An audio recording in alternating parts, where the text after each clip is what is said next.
حضرت ابو ہریرہ رضی اللہ تعالیٰ عنہ سے ایک شخص نے پوچھا صحیح نماز کون پڑھتا ہے؟ تو آپ فرمانے لگے صحیح نماز وہ شخص پڑھتا ہے جو اکیلے میں بھی اسی طرح پڑھے جس طرح لوگوں کے سامنے پڑھتا ہے۔ کچھ لوگ بڑے سونے سونے سجدے کرتے، کب؟ جب کوئی دیکھ رہا ہو، اور اکیلے میں تنہائی میں کوئی دیکھ رہا ہو تو ٹھیک ہے پڑھ لی، اور کوئی نہ دیکھ رہا ہو تو غائب ہو گئے۔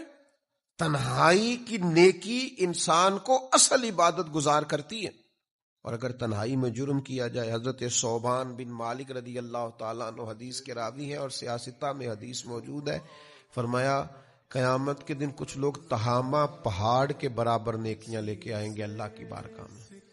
ایک سفید رنگ کا بڑا پہاڑ تھا جس کو تہامہ کہتے تھے۔ کچھ لوگ بروز قیامت تہامہ پہاڑ کے برابر وزن رکھتی ہوئی نیکیاں، اتنی بڑا حجم رکھتی ہوئی نیکیاں اللہ کے حضور لے کے آئیں گے، لیکن اللہ ان کی نیکیوں کو اڑا دے گا، ہوا میں بکھیر دے گا۔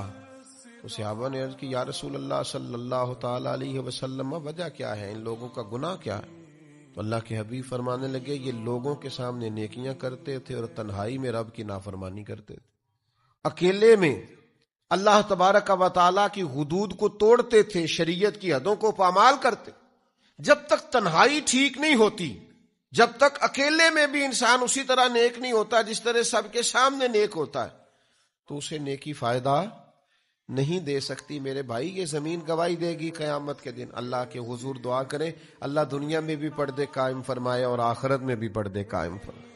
اللہ تعالیٰ اپنے فضل سے پردہ پوشی فرمائے اور اپنی پناہ میں رکھے اور اپنے محبوب کی نگاہ میں رکھے۔